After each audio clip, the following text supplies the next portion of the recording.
Siapa sangka, pria sederhana asal Indonesia yang dulunya hanya pekerja serabutan, kini hidup sebagai seorang miliarder. Semua berawal dari pertemuannya yang tak sengaja dengan seorang janda cantik asal Jerman. Usianya terpaut jauh, tapi pesonanya tak bisa dipungkiri. Perempuan itu kaya raya, berkelas, dan terluka oleh masa lalunya. Tak banyak yang tahu, mereka menikah secara diam-diam, hanya disaksikan langit dan janji setia. Tapi dari pernikahan siri itulah, takdir pria ini berubah total. Harta melimpah, kehidupan mewah, tapi di balik semuanya, ada cinta tulus yang diuji oleh rahasia besar. Apa yang sebenarnya terjadi di balik pernikahan mereka? Dimas Rahman. Begitulah nama lengkap pemuda sederhana asal Desa Papar, Kediri, Jawa Timur.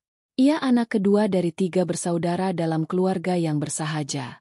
Ayahnya adalah mantan buruh tani yang kini menjadi tukang parkir di pasar, sementara ibunya hanya ibu rumah tangga biasa. Hidup mereka jauh dari kata cukup, apalagi mewah. Namun, keluarga Dimas dikenal karena kejujuran dan kesopanan yang mereka tanamkan kepada anak-anaknya. Sejak kecil, Dimas sudah terbiasa bekerja keras. Ia membantu ayahnya memunguti koin parkir sejak masih duduk di bangku sekolah dasar. Saat teman-temannya bermain layangan, Dimas justru sibuk membantu ibunya membersihkan rumah tetangga demi upah Rp10.000. Hidup telah mengajarkannya bahwa tidak ada yang datang dengan mudah. Semua harus diraih dengan kerja keras dan doa yang tulus. Setelah lulus SMA, Dimas tidak melanjutkan kuliah karena tak mampu membayar biaya pendaftaran. Ia mencoba merantau ke Surabaya namun gagal. Akhirnya, ia kembali ke kampung dan membantu pamannya yang membuka warung bakso kecil di pinggiran kota Kediri. Di warung itulah Dimas bekerja sebagai tukang cuci piring, sekaligus pelayan bila sedang sepi. Gajinya tak seberapa. Hanya cukup untuk beli beras dan membayar listrik rumah ibunya. Namun, Dimas tidak pernah mengeluh. Ia selalu datang lebih pagi daripada karyawan lain, membersihkan meja, meracik sambal, dan mengatur kursi satu persatu. Ia punya prinsip bahwa meskipun hanya tukang cuci piring, ia harus melakukannya dengan sepenuh hati. Tak heran, pelanggan warung bakso pamannya sangat menghargai Dimas. Senyum dan sopan santunnya membuat orang-orang merasa nyaman. Suatu malam, hujan turun deras. Warung bakso yang biasanya ramai mendadak sepi. Dimas sedang membereskan meja terakhir ketika terdengar suara motor berhenti di depan warung. Seorang wanita bule, bertubuh tinggi dengan rambut pirang kecoklatan turun dari motor, menggigil kedinginan. Ban motornya bocor, dan ia terlihat kebingungan. Dimas segera berlari keluar dan membukakan payung. "Mbak, maksud saya, Miss, butuh bantuan." Wanita itu terlihat lega. Ia memperkenalkan diri dengan aksen yang terdengar asing di telinga Dimas. Namanya Elisa, warga negara Jerman yang sedang traveling keliling Indonesia. Ia tidak tahu harus kemana malam itu, karena penginapan yang ia tuju ternyata sudah penuh. Dimas, dengan hati tulus, mempersilakannya masuk ke warung. Ia membuatkan semangkuk bakso panas, lalu menghubungi temannya yang punya kos-kosan untuk mencarikan tempat menginap. Elisa tampak tersentuh. Ia tak menyangka, di tengah hujan dan kota kecil yang asing, ada orang sebaik Dimas. Sejak malam itu, kehidupan Dimas perlahan berubah. Elisa mulai sering datang ke warung. Ia bilang bahwa bakso buatan paman Dimas adalah yang ternak selama ia di Indonesia. Tapi lebih dari itu, sebenarnya Elisa datang karena merasa nyaman berada di dekat Dimas. Ia mengaku bahwa selama ini hidupnya dikelilingi orang-orang yang hanya peduli pada hartanya. Sementara Dimas berbeda. Ia tidak menilai dari penampilan, tidak menanyakan pekerjaan, bahkan tidak tahu bahwa Elisa adalah janda dari seorang konglomerat properti di Jerman. Mereka mulai sering berbincang.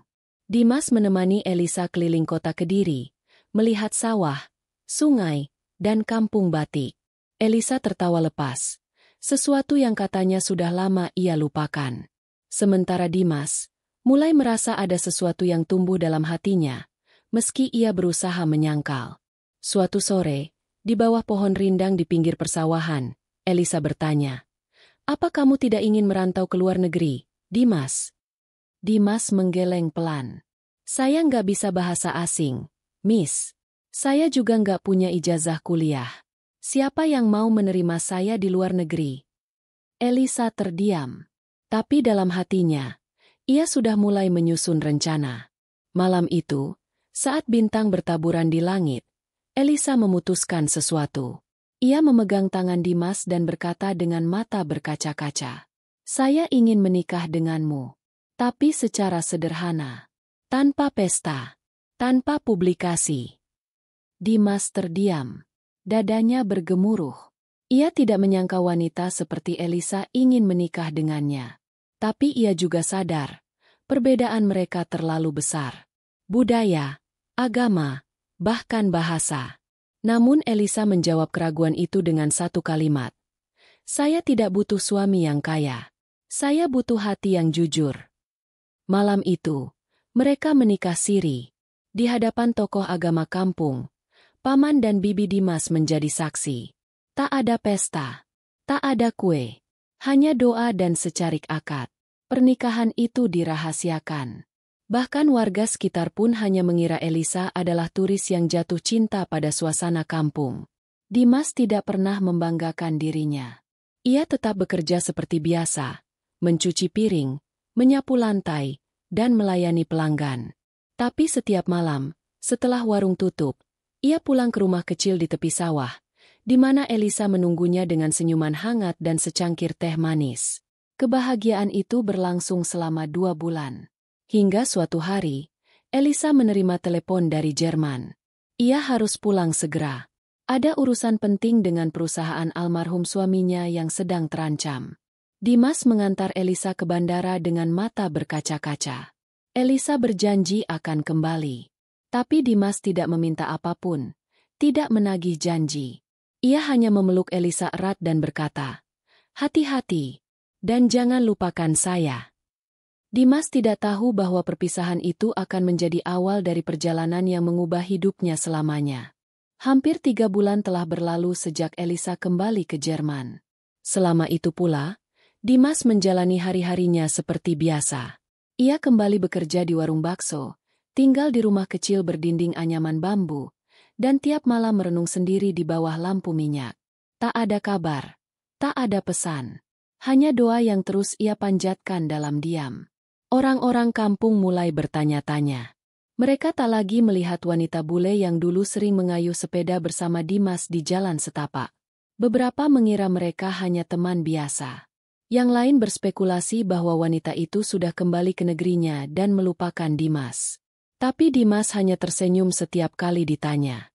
Ia tahu, perasaan yang ia simpan terlalu dalam untuk dijelaskan dengan kata-kata. Sampai akhirnya, di suatu sore yang mendung, datanglah sepucuk surat beramplop coklat ke rumah Paman Dimas. Surat itu berasal dari Kedutaan Besar Jerman. Nama penerimanya jelas tertulis, Dimas Rahman. Dimas bingung. Ia belum pernah menerima surat dari luar negeri. Tangannya gemetar saat membuka amplop itu.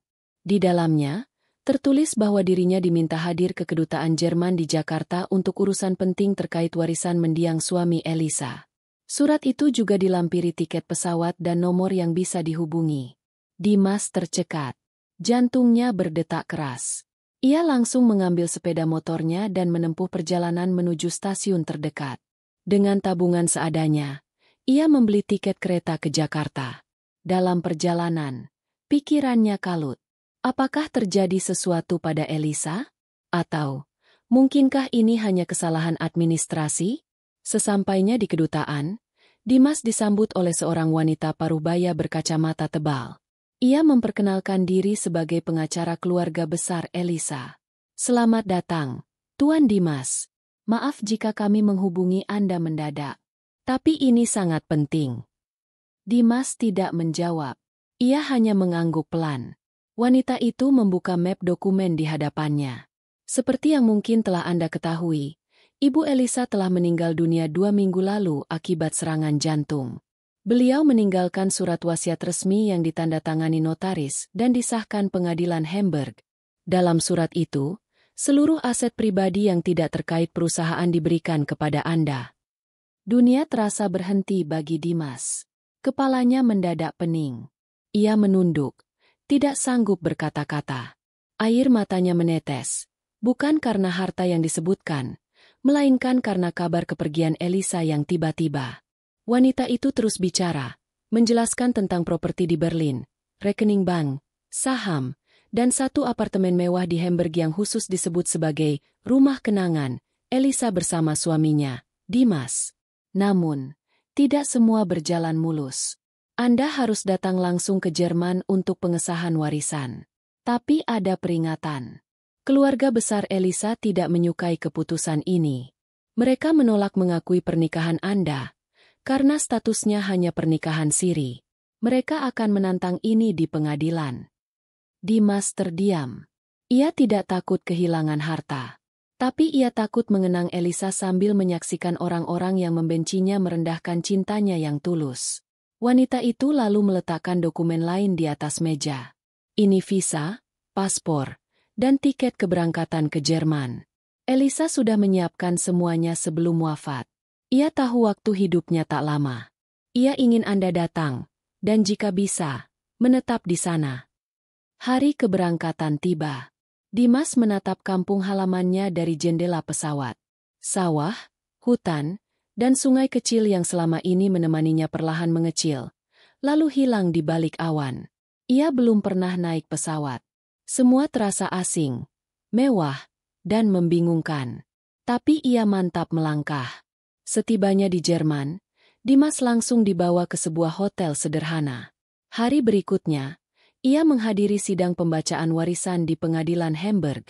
Di sanalah ia bertemu dengan keluarga besar Elisa, adik tirinya, 2 keponakan, dan 1 sepupu dekat.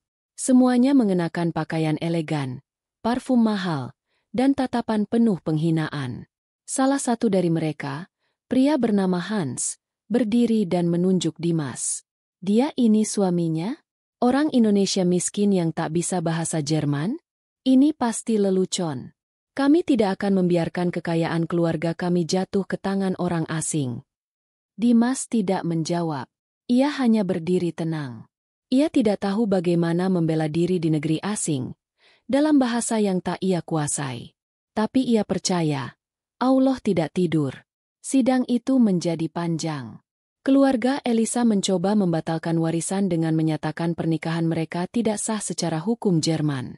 Namun, tim pengacara Elisa yang sudah dipersiapkan sejak awal membela Dimas dengan bukti lengkap, rekaman video pernikahan siri, surat dari tokoh agama, dan surat pribadi Elisa yang menyatakan cintanya yang tulus kepada Dimas.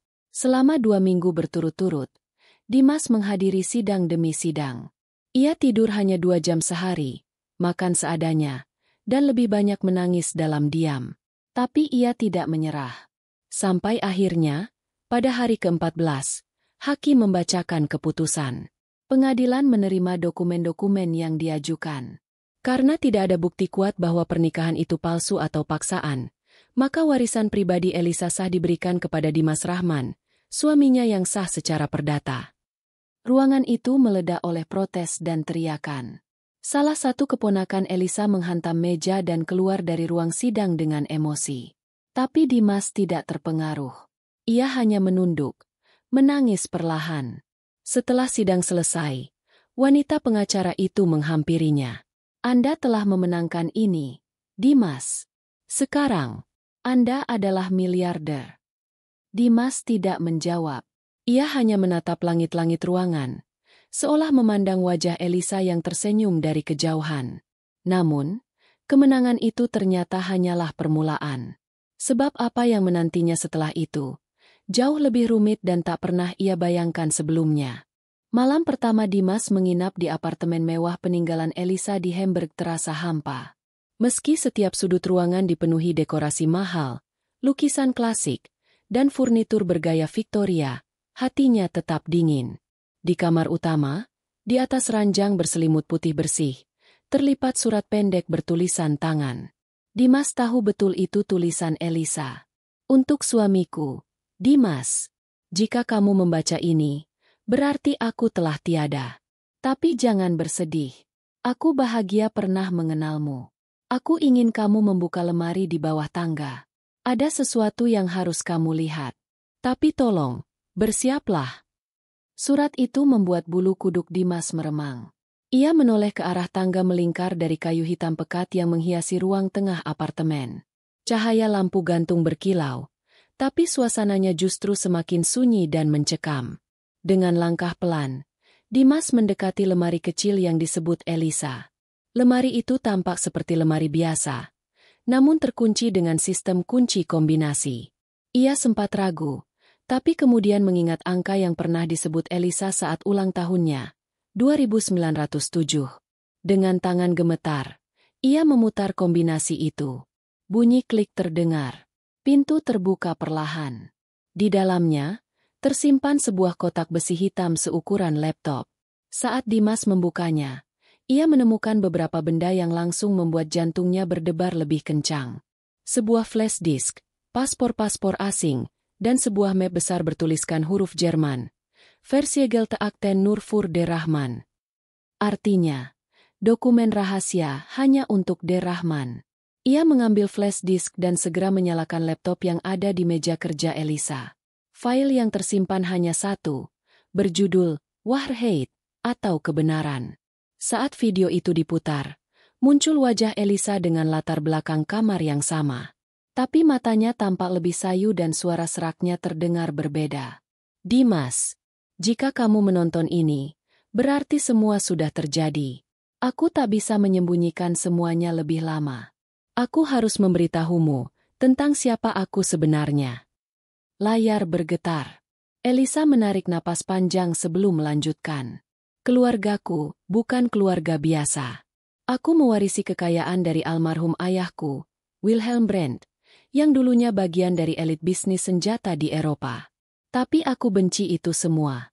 Karena sejak kecil, hidupku dikendalikan.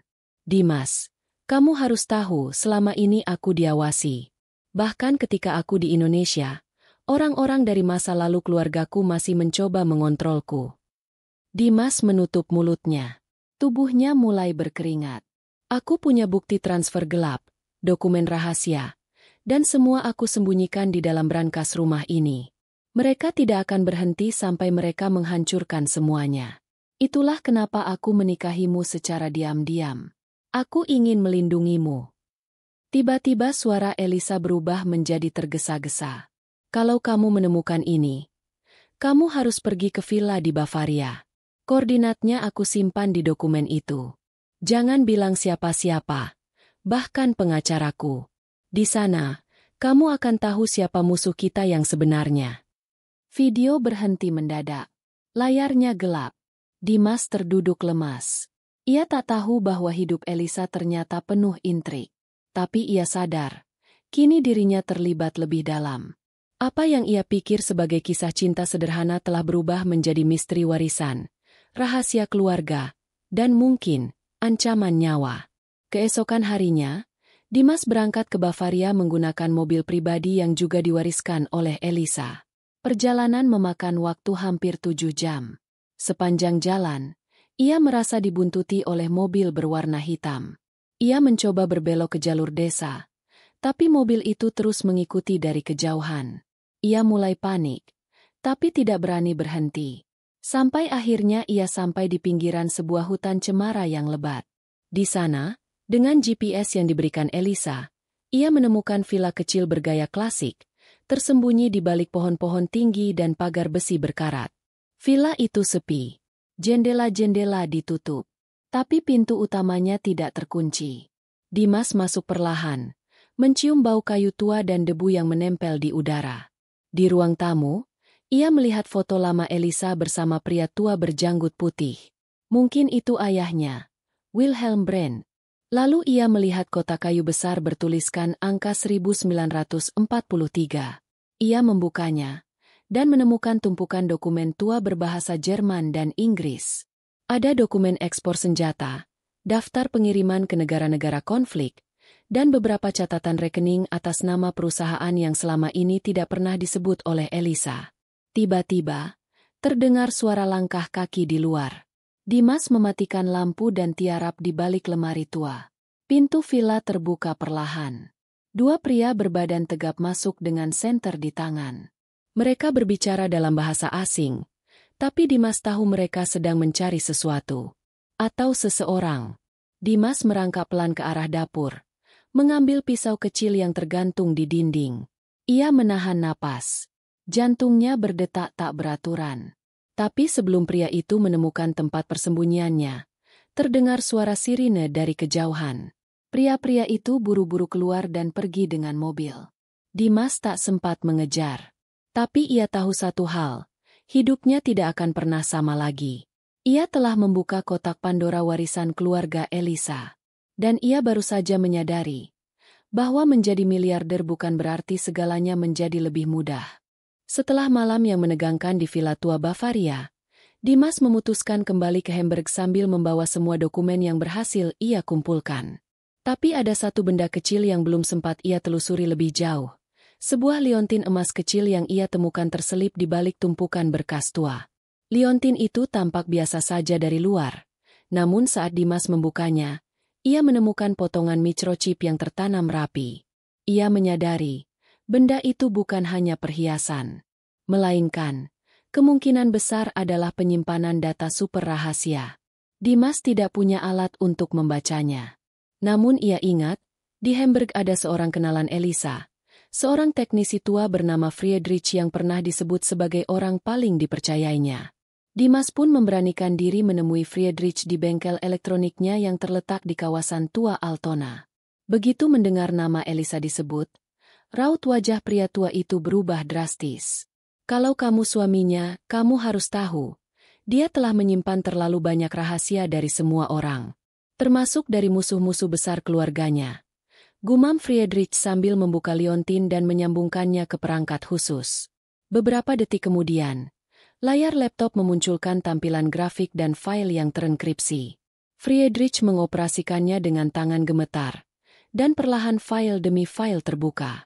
Tampak deretan video pengawasan, rekaman suara, dan catatan transaksi yang melibatkan tokoh-tokoh penting dari beberapa negara Eropa.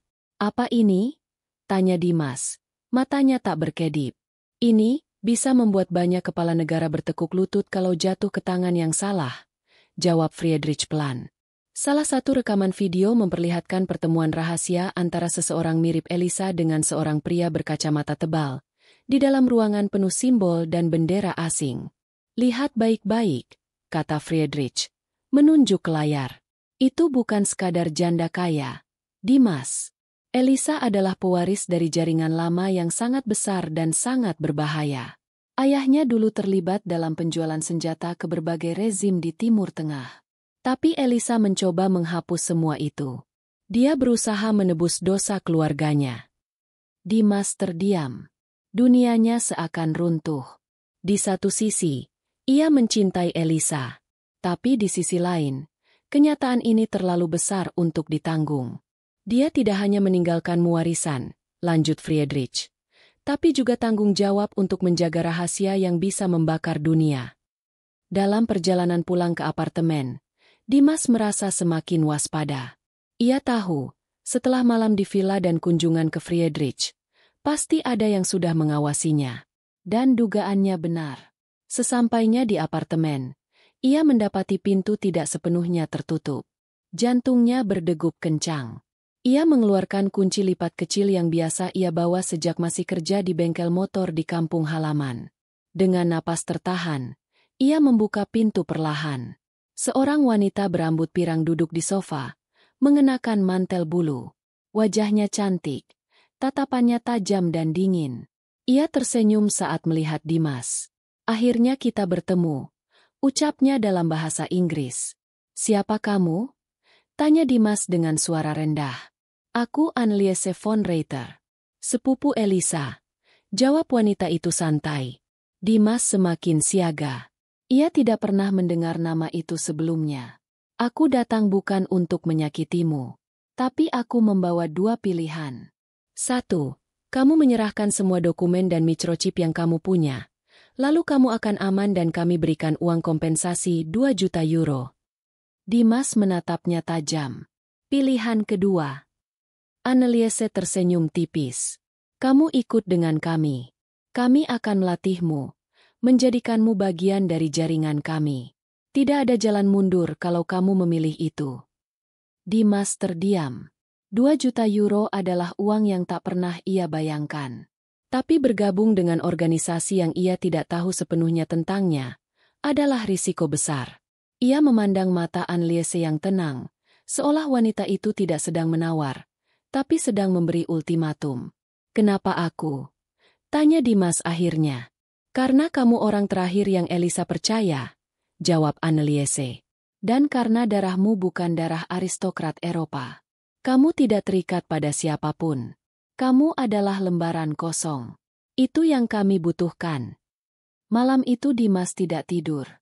Ia berdiri di balkon apartemen memandangi kota Hamburg yang terang, namun terasa asing. Angin dingin menampar wajahnya, tapi pikirannya jauh lebih kacau dari badai manapun. Ia teringat masa kecilnya di Jawa Timur. Bagaimana ibunya dulu mengajar mengaji di surau kecil. Bagaimana ayahnya bekerja keras sebagai sopir truk. Mereka tidak pernah membayangkan anaknya akan terjebak dalam dunia seperti ini. Tapi Dimas tahu, tidak ada yang kebetulan. Semua jejak langkahnya membawa ke titik ini. Pilihan kini ada di tangannya. Menjadi miliarder tanpa beban. Atau masuk lebih dalam ke dunia gelap yang mungkin bisa mengubah sejarah dunia?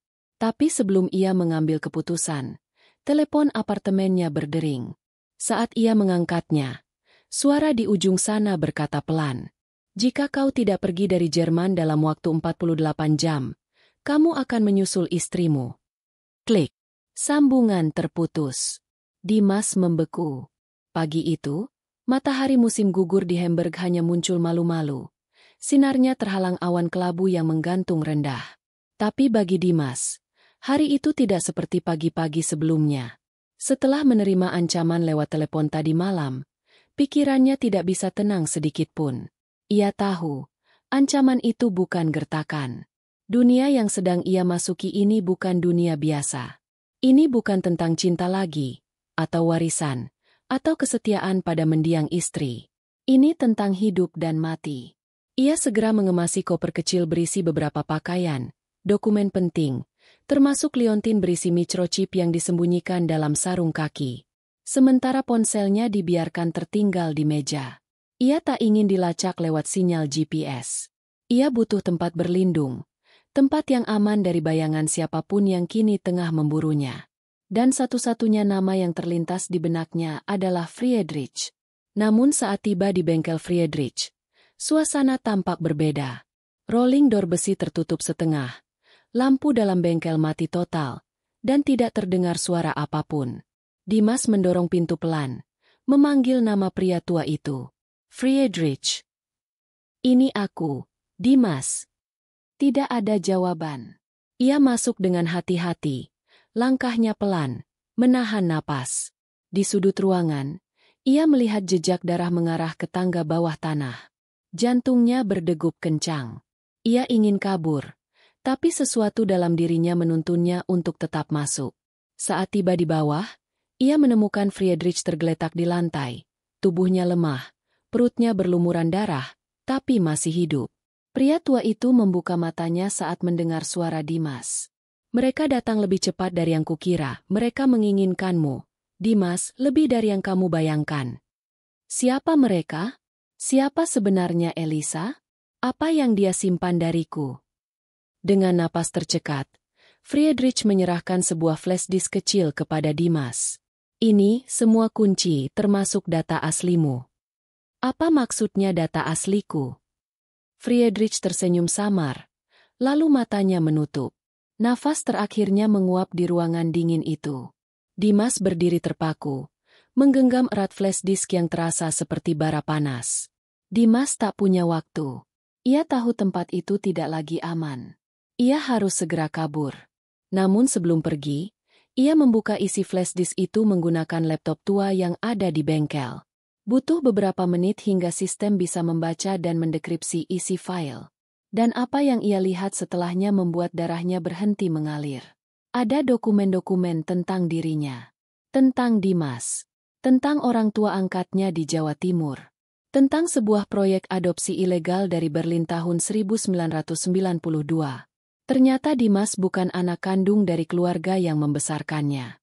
Ia adalah bayi hasil penyelundupan, Anak dari seorang perempuan Jerman yang hilang dalam tragedi rumah sakit di Dresden, dan seorang pria Indonesia yang tak dikenal identitasnya. Nama ibu kandungnya tercatat sebagai Elisabeth von Reiter. Ia syok. Elisabeth von Reiter. Elisa? Tidak mungkin. Elisa adalah istri yang ia nikahi. Tapi juga ibu kandungnya? Namun kemudian ia melihat tanggal-tanggal dalam file itu. Elisa lahir tahun 1980. Sementara Dimas lahir tahun 1992. Tidak masuk akal jika Elisa adalah ibunya. Tapi kemudian ia menemukan dokumen lain. Surat pernyataan palsu. Elisa ternyata memalsukan identitas demi menyembunyikan Dimas dari musuh keluarganya. Ia bukan ibu kandungnya. Ia adalah kakak tirinya. Dimas duduk terdiam di lantai. Dunia seperti runtuh. Jadi selama ini, Elisa menikahinya untuk melindunginya. Ia mencintainya. Tapi dengan beban berat. Ia ingin Dimas aman. Dengan cara apapun. Dan kini, semua orang yang mengetahui rahasia itu, satu persatu mulai diburu dan dihabisi. Beberapa jam kemudian, Dimas berhasil menyusup ke pelabuhan tua di Hamburg, menyamar sebagai buruh pelabuhan dan menyelinap ke kapal barang menuju Rotterdam. Dari sana ia berencana kabur ke Indonesia lewat jalur laut agar tak terdeteksi sistem imigrasi. Dalam perjalanan di kapal, ia membuka laptopnya dan menyambungkan flash disk ke sistem offline. Di sana, selain file tentang dirinya, juga terdapat file khusus yang diberi nama Beta X.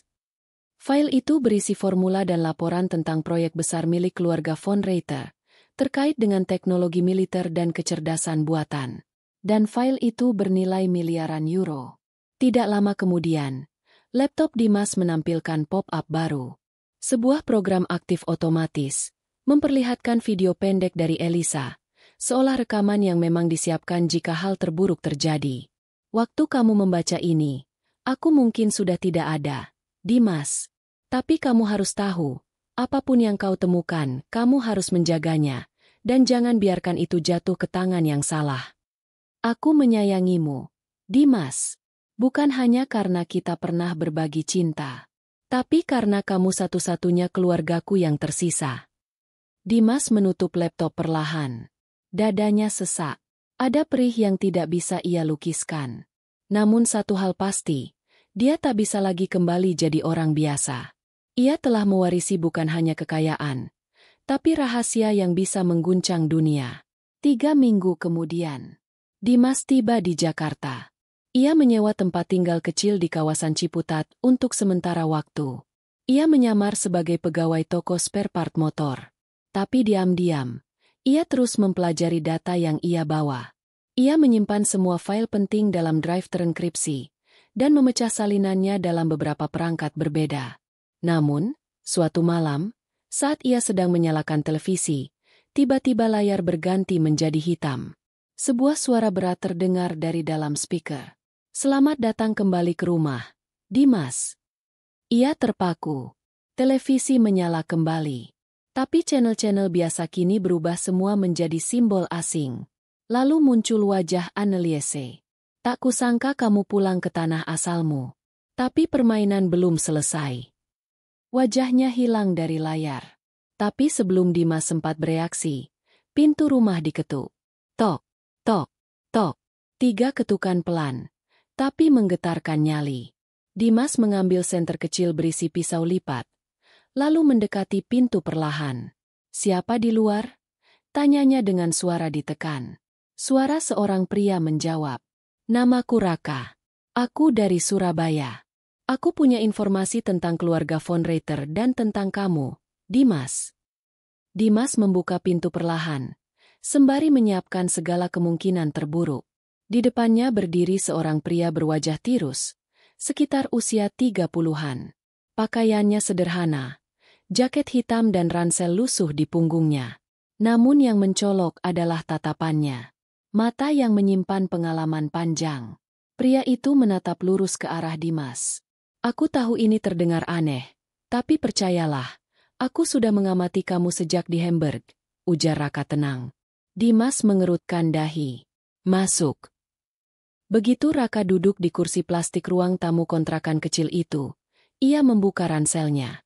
Ia mengeluarkan sebuah map berisi dokumen, dan selembar foto lama yang langsung membuat Dimas terdiam.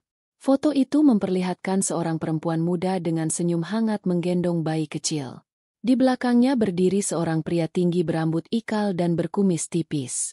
Yang membuat Dimas terpaku adalah fakta bahwa bayi itu adalah dirinya. Itu.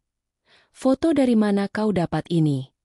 Aku bekerja dulu untuk keluarga von Reiter. Bukan secara resmi. Aku direkrut dalam salah satu proyek rahasia mereka di Swiss tahun 2009, terkait pengembangan teknologi implan memori. Elisa bukan satu-satunya orang yang menyembunyikan kamu. Ada kelompok yang diam-diam melindungimu. Dan aku salah satu dari mereka. Dimas nyaris tak bisa mempercayai semua ini. Jadi kau juga tahu siapa aku sebenarnya? Sebagian besar. Tapi ada yang belum kamu tahu. Ayah kandungmu bukan pria biasa. Raka mengambil satu lembar dokumen lain. Kali ini, yang muncul adalah surat kawat lama yang ditandatangani oleh seseorang bernama Dr. Hadi Putranto. Ilmuwan asal Indonesia yang sempat menghilang secara misterius tahun 1991, disebut-sebut sebagai peneliti utama dalam proyek bioteknologi rahasia di Jerman Timur. Dia ayahmu, Dimas. Dr. Hadi adalah tokoh kunci dalam pengembangan teknologi biokor, dan orang yang sebenarnya mengembangkan formula Beta X, yang kini ada dalam flash disk milikmu. Raka menatap dalam ke mata Dimas. Kamu bukan hanya ahli waris dari kekayaan Elisa, tapi juga penerus dari pengetahuan yang bisa mengubah masa depan dunia. Dimas hanya bisa terdiam. Ia merasa seperti seseorang yang tadinya hanya hidup di pinggiran kota kecil, kini berada di pusat dari konspirasi yang begitu besar. Di satu sisi ia tak ingin terlibat, tapi di sisi lain, ia sudah terlalu dalam. Terlalu banyak yang dipertaruhkan. Ada hal yang harus kamu tahu juga, lanjut Raka.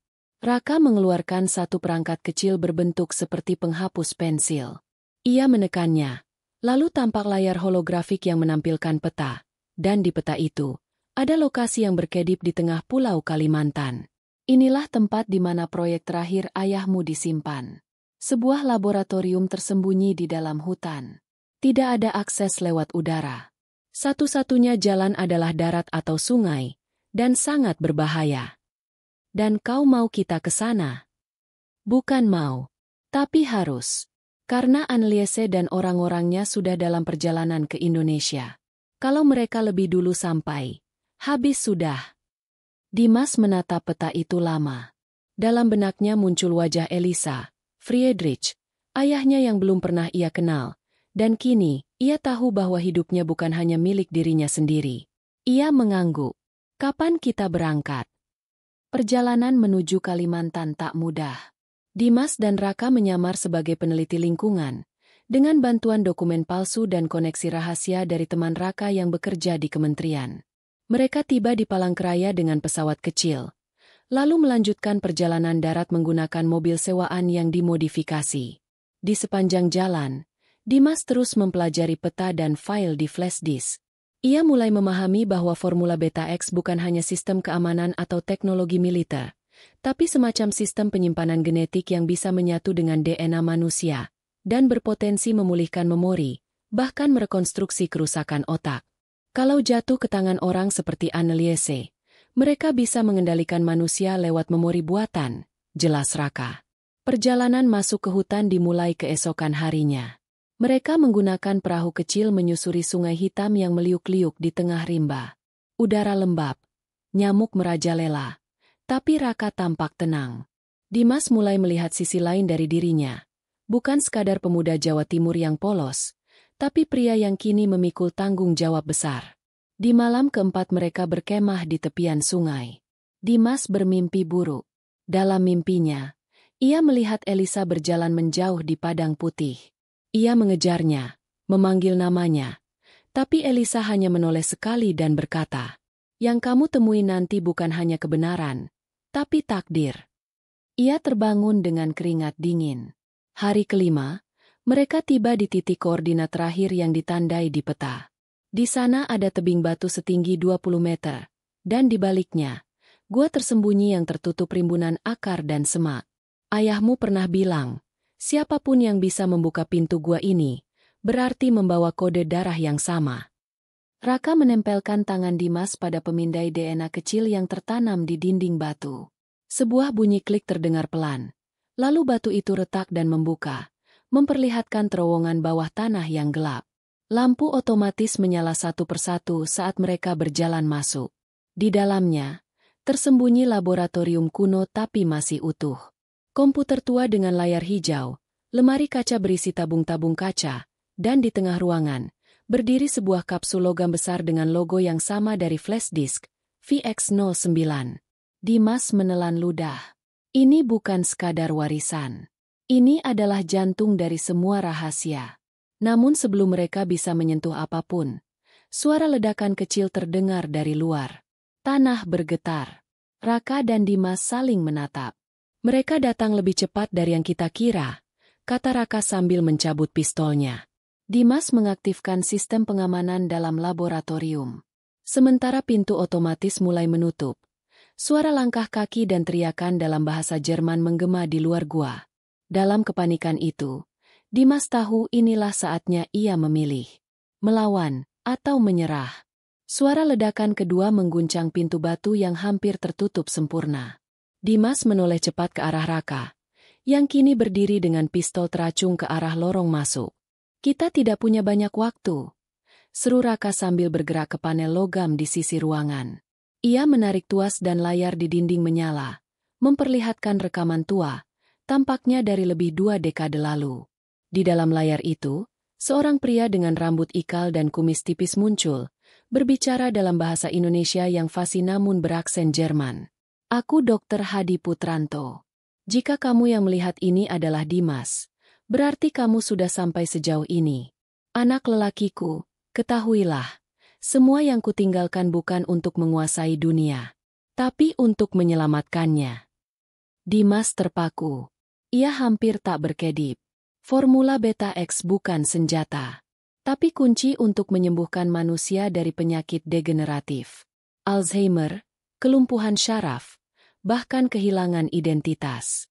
Aku menggabungkan teknologi penyimpanan genetika dengan sistem deteksi memori di dalam DNA. Tapi mereka, pihak militer dan perusahaan farmasi besar, ingin mengubahnya menjadi alat kontrol manusia.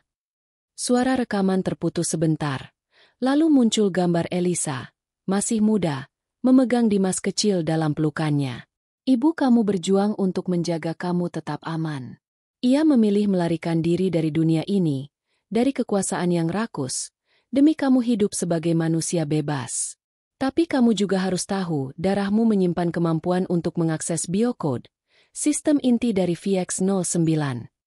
Layar padam. Dimas berdiri terpaku beberapa saat, sebelum suara retakan batu dan jeritan dalam bahasa asing kembali menggema dari lorong masuk. Mereka sudah dekat. Raka mendekat cepat. Kita harus pilih, bawa kapsul ini, atau hancurkan semuanya sekarang juga. Dimas melihat ke sekeliling. Ada tombol merah besar di dekat panel. Di atasnya tertulis dalam bahasa Jerman, Selbstzerstörung aktivieren, aktifkan penghancuran diri. Aku tidak tahu harus bagaimana. Raka menatapnya tajam. Kamu harus tahu. Kamu bukan hanya Dimas, si sopir yang menikahi janda kaya. Kamu adalah kunci untuk menghentikan semua ini. Tiba-tiba pintu batu terbelah sedikit. Ledakan ketiga merobek separuh sisi lorong, dan 3 pria berbaju taktis masuk sambil menodongkan senjata. Jangan gerak, teriak salah satunya dalam bahasa Inggris. Raka membalas dengan tembakan cepat, menjatuhkan satu dari mereka. Dimas berlari menuju kapsul VX09, mencoba menarik kabel utama yang menyambungkannya ke dinding. Tembakan berbalas tembakan menggema keras. Debu dan serpihan batu beterbangan. Raka terkena tembakan di bahu, tapi masih bertahan.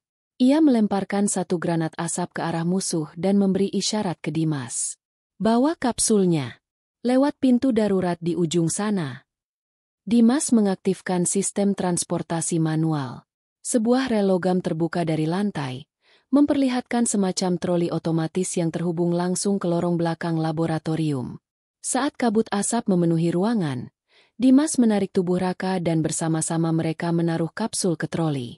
Sistem menyala dan troli mulai meluncur ke dalam lorong sempit yang diterangi cahaya redup. Tembakan terus terdengar dari belakang, tapi semakin lama menjauh. Lorong itu berakhir pada terowongan gua yang mengarah keluar hutan. Mereka harus berjalan lebih dari 1 kilometer, membawa kapsul berat itu di antara akar dan batu tajam. Raka, meski terluka, tetap diam dan fokus. Saat malam tiba, mereka akhirnya mencapai tempat yang ditandai dalam peta lama, sebuah gubuk tua di tengah hutan, yang rupanya menyembunyikan landasan helikopter kecil milik ayah Dimas. Ayahmu benar-benar mempersiapkan segalanya. Gumam Raka sambil membuka panel tersembunyi dan menyalakan sistem pemanggil otomatis. Butuh 1 jam sampai helikopter kecil datang, dikemudikan oleh pria tua berkulit sawo matang dengan senyum yang akrab. Aku teman lama ayahmu. Namaku Pak Amin. Ayo, kita harus segera pergi. Wilayah ini tidak aman. Penerbangan menuju Singapura berlangsung tegang. Dimas tak bisa memejamkan mata. Di dalam kapsul itu tersimpan masa lalu, masa depan, dan mungkin harapan dunia. Namun yang membuat pikirannya paling kalut bukan hanya soal teknologi atau konspirasi, tapi seseorang yang masih ada dalam hatinya, Elisa. Kenangan tentang malam terakhir bersama Elisa di rumah besar Hamburg. Saat mereka duduk berdua di balkon dan berbicara tentang masa depan, kini mengalir deras. Aku ingin hidup tenang, Dimas, ujar Elisa saat itu. Tanpa bayang-bayang perusahaan, tanpa kekuasaan. Hanya kamu, dan cinta yang kita bagi. Namun kenyataan telah berubah jauh. Ia kini berada dalam pusaran yang Elisa coba hindari seumur hidupnya. Di Singapura, mereka menginap di rumah aman milik organisasi internasional yang ternyata masih setia pada Dr. Hadi. Di sana, Dimas bertemu dengan seorang wanita muda berkebangsaan Korea, bernama Suyeon, yang bekerja sebagai bioanalis. Aku diberi tugas untuk membantumu membuka kunci sistem Beta X, ujar Suyeon dengan nada tenang. Tapi kita harus berhati-hati. Jejakmu sudah terdeteksi. Pasukan bayaran Anneliese kini menyebar ke Asia Tenggara. Dimas mengangguk. Ia tahu permainan belum selesai. Ia memutuskan akan mengungkapkan semua ini ke publik. Tapi bukan lewat media biasa. Bagaimana kalau kita publikasikan data ini dalam bentuk sistem terbuka? Seperti kode bebas yang bisa digunakan siapa saja untuk menyembuhkan, bukan menguasai. Suyeon menatapnya heran, lalu tersenyum. Itu mungkin, tapi berbahaya. Kamu bisa dihancurkan oleh mereka yang tak ingin dunia sembuh. Dimas menarik napas panjang. Aku siap. Namun tepat malam itu, saat sistem dekode aktif mulai berjalan di server bawah tanah, sesuatu terjadi. Sistem mendeteksi penyusupan. Seseorang telah mengakses VX09 dari dalam jaringan. Dimas menatap layar, dan muncul sebuah nama. Elisa von Reiter. Raka dan Suyeon sama-sama membeku. Mustahil dia sudah mati. Tapi layar tak berdusta. Sinyal itu berasal dari satu tempat. Lokasi yang tak mungkin mereka bayangkan. Berlin. Berlin. Musim gugur. Udara menggigit dan daun-daun coklat berjatuhan menyelimuti jalanan kota yang penuh kenangan. Dimas berdiri di balik jendela apartemen kecil yang menghadap sungai Spree. Di tangannya, ia menggenggam sebuah kartu akses rahasia yang baru saja ia terima dari sumber tak dikenal. Sumber itu hanya meninggalkan satu kalimat di email.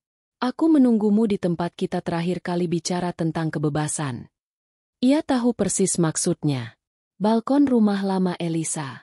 Sore itu, Dimas mengenakan mantel gelap dan menutupi wajah dengan syal. Ia menapaki trotoar kota dengan langkah hati-hati.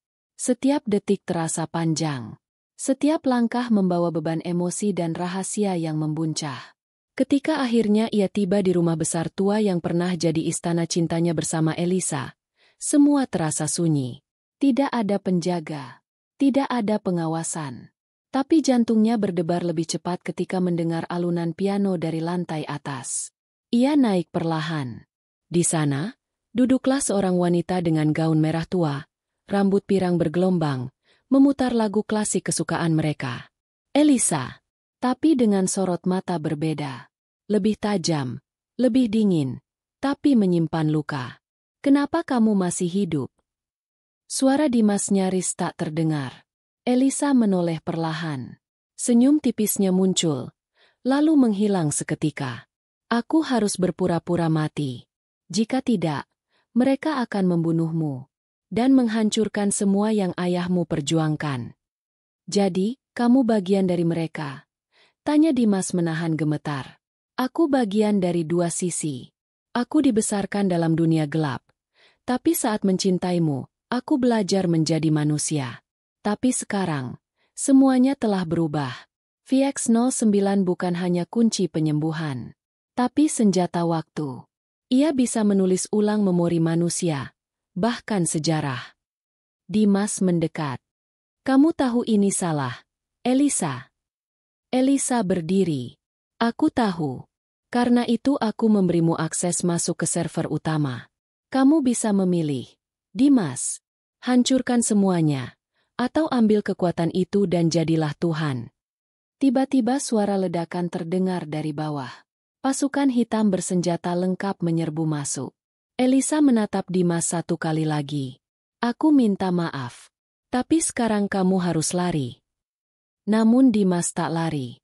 Ia justru melangkah ke ruang server, membuka akses terakhir dengan sidik jari dan retina.